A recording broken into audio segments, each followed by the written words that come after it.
everybody to another episode of TRG Talks Trade. Today, we are going to talk about another recent development that here at TRG, we've kind of started seeing as a result of IEEPA refunds and the CAPE process and everything like that. We've started to see some of the results of that process in a very specific way. And a lot of them have to do with claims, specifically supplemental duty claims, supplemental duty bills. So that is why today joining me is Rachel Bauman.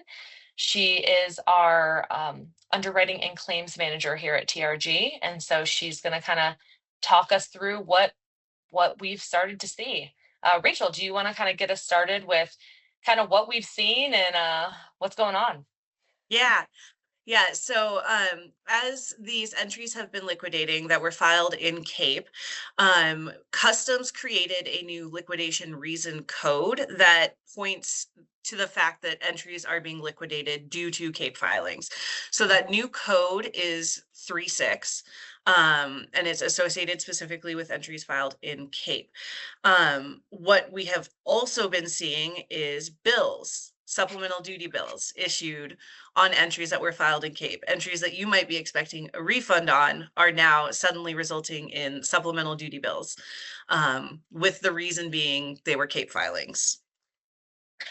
Yeah, so basically what that is kind of confirming is that when you are filing in CAPE, obviously in the hopes of getting a refund on these IEEPA tariffs, Customs is indeed re-looking at those entries. And Taking a we're closer seeing, look, for sure. yeah, and now we're seeing those claims come up. Have we, it's hard to give numbers, I know, because we've seen kind of an influx. Now, one unique thing about TRG's position in the industry is we are a bond provider. So we obviously see any claims that are issued on the bonds that we hold. And because we hold, over 10,000 bonds, we see a lot more of this kind of impact importers compared to, your broker, which maybe they have 50 clients, 100 clients, however many clients that brokerage has, they might not see the same stats. So do we have any kind of idea of how many we've seen? Yeah, we have had importers receive these bills, and some importers might have one bill, some importers are receiving dozens, and they're ranging in value from, $20 up to tens of thousands of dollars. So it's really definitely running the gamut of what we usually see with supplemental duty bills. But we have seen them issued, and importers are starting to respond to them. And then how, kind of what's the best way for an importer to identify these bills? Yeah, so for TRG clients, we have our compliance software, Eagle Eye Ace, which has supplemental duty bill reporting. So within that, you could see the liquidation type being 36, and you would know that that was for a CAPE filing.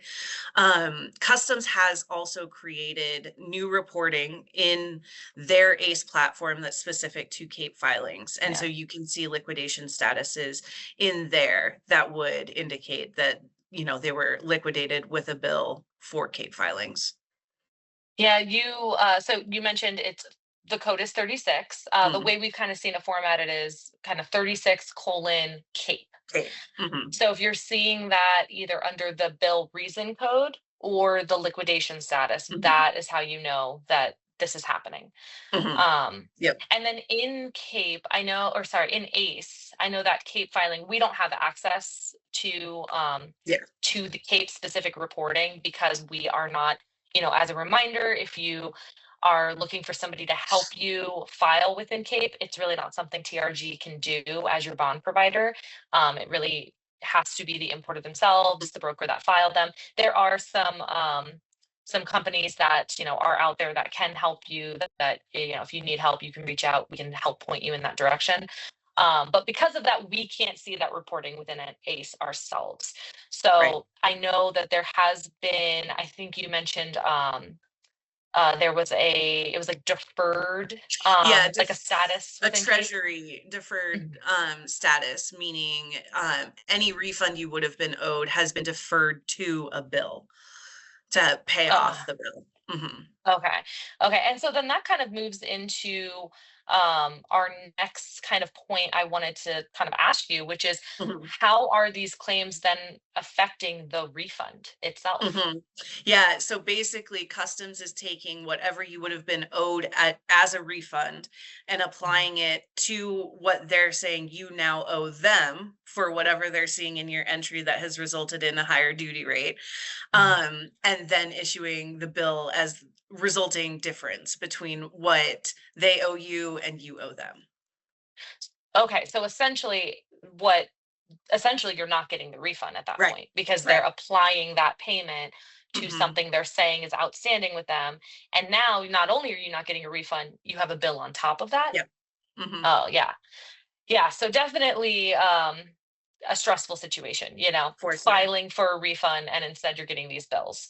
Yes. Um, Mhm. now how well, so one topic we talked about actually in last week's TRG Talks Trade episode, Travis, he talked about how, we've now been seeing these Mhm. refunds be approved and we've been seeing importers start to receive those refunds. Um, and as a result, we've actually seen the IEEPA tariffs removed from all the entries at once, which is Mhm. different than what we thought. That's different than what we anticipated. But that has also meant that bond sufficiency percentages have been dropping more drastically than we Mhm. originally anticipated. Um, how are these claims affecting that? Because essentially Yeah. they're not getting the refund, right? Right. And we have seen some wild swings with bond sufficiency, Mhm. monitoring it day by day, you can see it fluctuate. And that's due to what customs is doing with the liquidation status of these entries. If they're liquidating with money owed, if you owe money to customs, that will increase your bond sufficiency. If they do in fact owe you money, your bond sufficiency will decrease. And so it's really important to monitor your bond sufficiency closely. And, Yeah. day by day, you'll see changes. Yeah, that is another, of course, at TRG, our Eagle Eye Ace reporting, we have bond sufficiency Mhm. reporting in there that you can check day to day, and it does Yeah. change day to day. Mhm. But it is kind of a wild roller coaster that we're It seeing is. now with bond Mhm. sufficiency. Um, so it does kind of seem like these claims are definitely, if you are filing within Cape, Yeah. you're expecting to receive a refund, and then in turn, you're also now expecting your bond sufficiency is going to go down because maybe you were Right. getting close to 100% or you were already over 100%. Mhm. This is kind of another thing to watch out for. If you get these claims, your bond sufficiency is not going to be going Yep. down. It, in You're fact, not gonna might see go it. up. Right. Yep. You're not gonna Yeah. see it drop off like you might hope. Mhm. Gotcha. Yeah. So definitely a big impact of getting these claims. Mhm. Is there any like, or what are some takeaways Yeah. that we feel, Yeah, so I think first and foremost, making sure when you're filing your entries within CAPE, make sure that they're perfect. Audit them, make sure that Yeah. your HTS codes were correct, your valuation was correct before submitting in CAPE, if possible.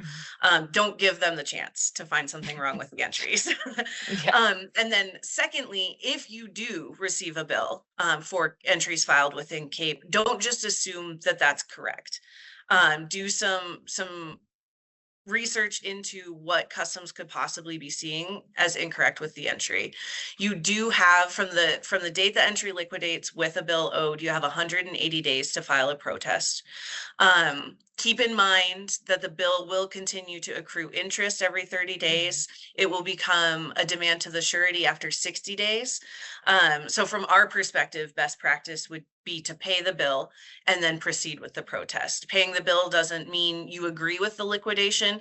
It just means you kind of want to clear that off the books and then you can move forward with the protest and Mhm. get that on file. Yeah, because if you kind of leave that sitting there, even if you Hmm. disagree with it, that interest is going to accrue. Yeah. And then, you do run the risk of customs not approving your protest, Hmm. keeping that bill on file, still saying you owe them, and now you owe them additional money because of that Yeah. interest. Hmm. Um, So yeah, I mean, if your company can, obviously every company situation is different. If you're able to, it is true, best practice is to kind of pay that and then proceed with pursuing the protest. Yep. Now I know it's kind of still early. Have we seen a lot of these voided or gone away, these claims? Right. In the batch that we've seen issued, I haven't seen any of them voided by customs. Most of our importers are kind of in the research phase. They're trying to get to the bottom of what customs could have possibly seen as wrong with the entries. And so they're, starting to reach out to their entry specialists at customs, trying to get to the bottom of it.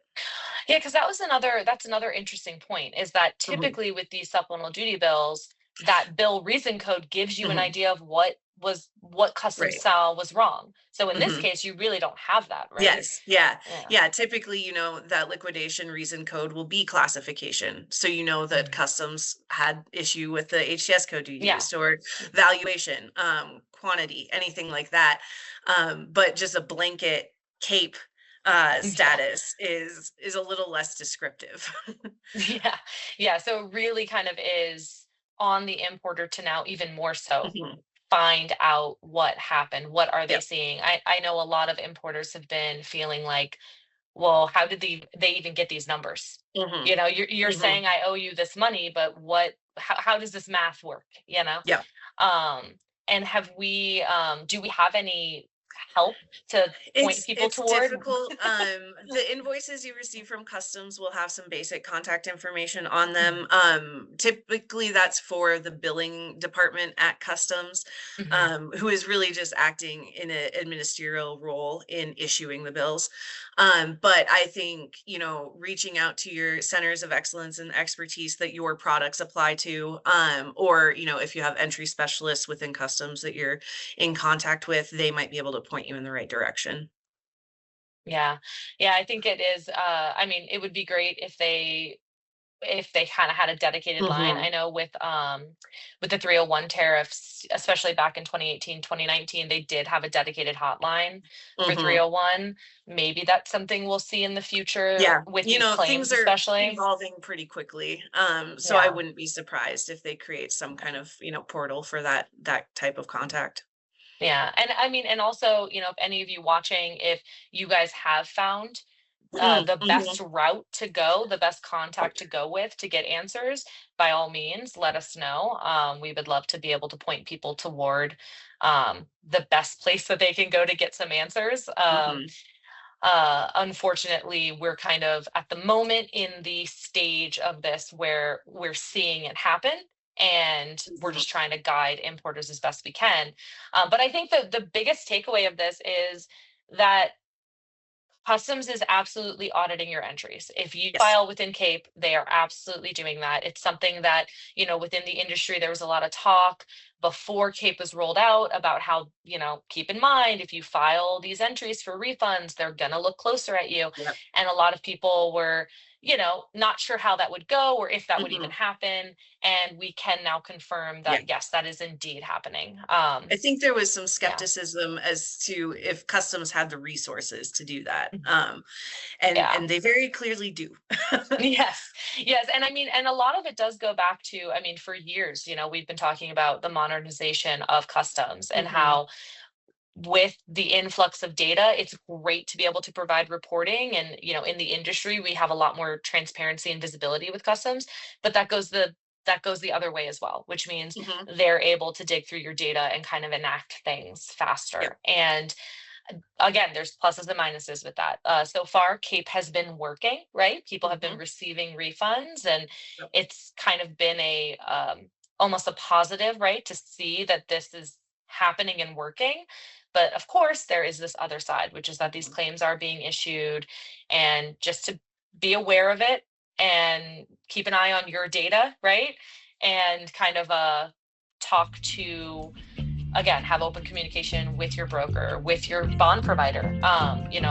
We as a bond provider try to help as much as we can with these claims.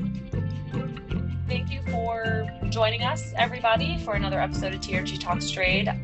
Keep an eye out for future episodes. Thank you so much for watching this one, and we hope you all have a great day.